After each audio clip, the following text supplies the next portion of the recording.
Olá!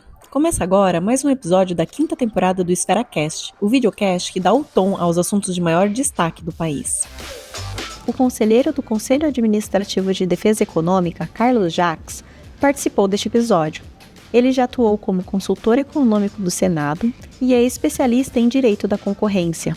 O mundo digital, lá fora, já gera muitas discussões sobre livre concorrência, chamados mercados digitais. Há uma expectativa de que o Brasil comece a fazer um monitoramento mais forte dos mercados digitais do ponto de vista da livre concorrência, da proteção de dados, né, e, inclusive, algumas da inteligência artificial também. A entrevista é conduzida pela jornalista Fabiola Cidral, apresentadora do canal UOL.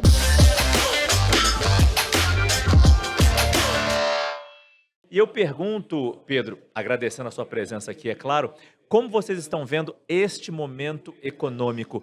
Muitas das pessoas que já passaram aqui por esse estúdio reclamam da possibilidade que estão percebendo que a taxa de juros não vai cair na velocidade esperada. O quanto que isso impacta o grupo de vocês? Márcio, obrigado, Obrigado pelo convite, obrigado à Esfera. Impacta sim. Hoje o nosso grupo ele é muito sensível ao PIB, muito sensível ao consumo das famílias, o quanto as famílias estão dispostas a fazer refeições fora de casa, nos restaurantes. Então isso, sem dúvida, tem um impacto muito grande. A taxa de juros, ela impacta toda a cadeia econômica. A gente sabe disso. Quanto menor a taxa de juros, mais as famílias estão dispensas, propostas a gastar. A gente sabe disso, o dinheiro circula mais, os empresários estão mais dispostos a tomar mais risco, a investir mais. Então, sem sombra de dúvidas. A gente viu um começo do ano, uma economia um pouco mais lenta que o ano passado, que o primeiro trimestre do ano passado, principalmente nos meses de janeiro e fevereiro. Então, a gente está de olho. Março teve uma pequena recuperação, pelo menos para a gente. Mas vamos observar. Eu ainda não tenho esse cenário super concreto, eu quero observar um pouco mais como que vai se comportar os juros lá fora, acho que é um outro ponto muito importante para a gente estar olhando, para daí a gente olhar esse impacto dos juros aqui, de curto prazo, como isso vai afetar, principalmente o PIB desse ano.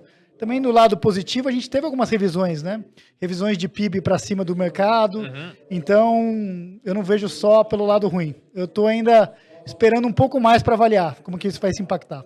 Um dos pontos de dúvida, eu imagino, no setor de vocês é o PERSE, aquele programa de eventos que surgiu para resgatar os setores que mais sofreram com a pandemia.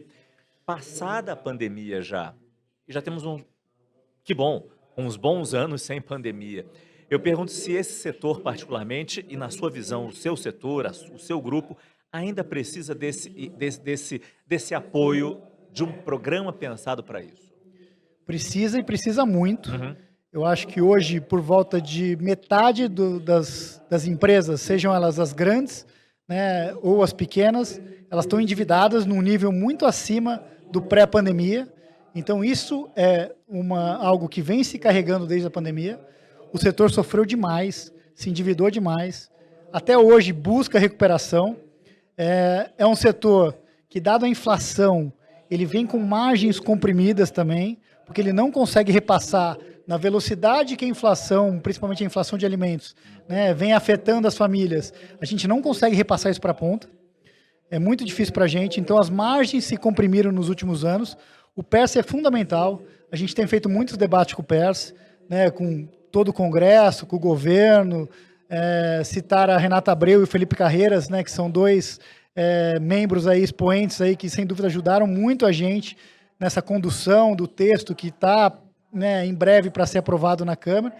Então, sem dúvida, o PERSE ajudou muito, porém, a gente fez programações, e os grandes empresários e também os empresários médios fizeram todo um planejamento, baseado no PERSE, que era uma lei que previa isso até 2027, esse benefício. Tudo bem, a gente está agora disposto a compor e a negociar uma redução com menos tempo de PERSE, mas você não pode fazer de uma maneira atrapalhada, que nem foi feito um lançamento de uma MP que interrompia o programa na véspera, no meio do ano, onde você já contraiu dívidas, onde você já se programou, onde você já garantiu empregos. Então, eu acho que né, diálogo é muito importante, é isso que a gente tem feito, todo o setor tem feito isso muito, né, principalmente com o Congresso, que está agindo de uma maneira fantástica, né, conduzido pelo Arthur, pela Renata, pelo Felipe. O senhor falou do Congresso e com o governo, especificamente, com o Ministério da Fazenda. Esse diálogo também está acontecendo? Você percebe eles dispostos a ouvir? Eu acho que o diálogo... Quando eu digo eles, eu me refiro especificamente ao ministro Haddad, sem dúvida. Sim, eu acho que a gente teve um diálogo franco e muito bom com o Dario. Com certeza outros membros do setor tiveram, né, esse diálogo com o Haddad. Mas o que eu sinto é que o Congresso está tendo um papel muito importante nessa negociação com a Fazenda. O Congresso está conseguindo trazer pontos que talvez a Fazenda não tivesse tão sensível, né? A Fazenda tinha, na minha visão, uma ideia um pouco errônea sobre, né, ter uma diferenciação só porque uma empresa estava no lucro real, por exemplo, quanto no lucro presumido. Sendo que as empresas do lucro real são as que mais empregam, né? São as empresas que têm mais empregos, que são as empresas que tomam mais risco normalmente, são as empresas que contraíram maiores dívidas e, por algum motivo, né, estavam querendo tirar essas empresas erroneamente do programa. Mas eu acho que é ponto pacífico, acho que no final essa condução que ainda está em jogo ainda, mas está sendo muito bem feita pelo Congresso para que a gente consiga aprovar, né, um programa PERSE que seja uma redução, mas redução gradual para todo mundo, sem deixar ninguém de fora, né, inclusive os maiores empresários, os que mais empregam, que tomam mais risco, né, as empresas do lucro real, que era um ponto bem difícil, que a Fazenda estava bem não negociando tão bem, acho que esse ponto. Por essa sua última resposta, eu faço uma pergunta que eu já fiz algumas vezes aqui para os nossos entrevistados. O ministro Haddad ainda conta com a confiança do mercado? A gente lembra como ele surgiu, uma enorme desconfiança, como ele conquistou essa confiança ao longo de 2023, especialmente com a reforma tributária que passou no Congresso, ele conversando com todos os partidos, com todos os parlamentares. E ainda, neste momento, pergunto, mantém essa confiança? Eu acho que passa muito pelo ajuste fiscal. Eu acho que teve uma desconfiança, aumentou um pouco recentemente, dado essa mudança, né, feita no meio do caminho sobre o ajuste fiscal. Mas eu acho que o Haddad ainda é um grande quadro. Eu acho ele muito capaz, eu acho ele muito competente e acho que ele tem condições de conduzir, eu acho que, né, esse resto de mandato do luto com muita sabedoria. Mas acho que ele tem que estar aberto a ouvir todos os lados da sociedade, sem fazer distinções. E eu acho que ele tem, sem dúvida ainda, acho que a nossa confiança. Eu tenho aqui 3 perguntas simples e pediria que o senhor respondesse de bate-pronto. A primeira, qual é o grande desafio do Brasil hoje? Olha, é algo que eu tenho falado muito, que eu já falei em outras vezes em movimentos da esfera, e eu acho que acaba impactando tudo, porque acaba impactando investidor, acaba impactando tudo, que é ter segurança jurídica. Isso é algo tão básico para você fazer um investimento, para você ter clareza, saber a regra do jogo. Tá jogando futebol, de repente vira basquete, você está chutando, você tem que jogar a bola com a mão. Isso é muito básico para qualquer empreendedor, para qualquer investidor que olha para o Brasil hoje com muita desconfiança. O Brasil precisa melhorar esse ambiente para fazer negócios. Né?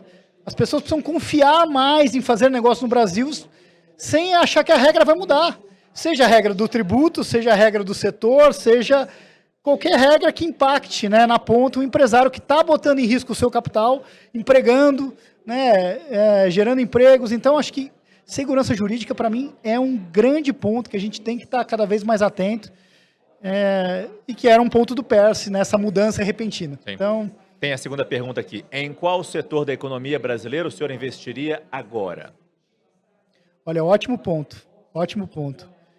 Eu acho que o setor agro é um setor sempre muito pujante, né? Um setor que continua como um grande expoente do Brasil, né, em relação ao mundo.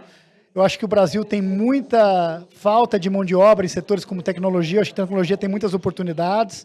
Mas acho que o primeiro que vem de cabeça, assim, o agro é um grande setor. A gente tem muito contato com o agro pela compra de matérias-primas, né, por tudo que a gente faz. E o Brasil continua muito forte nisso. Eu gosto muito do setor, acho um setor incrível. Acho que vai continuar impulsionando o Brasil, sem sombra de dúvidas. Se o senhor fosse presidente do Brasil, qual seria a prioridade da sua agenda? É a última. Educação. Eu acho que educação é o que move, né? Eu acho que um grande exemplo que eu costumo falar é a Coreia do Sul, que estava numa situação nos anos 80 pior que a nossa, e olha onde está a Coreia do Sul hoje, né? O tamanho do PIB per capita, o nível de educação da população, tecnologia. Educação move as montanhas. O Brasil precisa ser um país mais educado. Isso precisa começar a ser feito agora, porque leva geração, né? Não são gerações, mas leva pelo menos uma geração para você mudar a educação, que nem a Coreia levou 20, 30 anos para mudar. Dá para fazer? Dá. A minha agenda principal seria educação, porque aí é a base de tudo, na minha visão. Muito bom. Pedro Silveira, chairman do grupo Alife Nino. Obrigado. Muito obrigado pela entrevista. Obrigado a vocês, é um prazer. Valeu.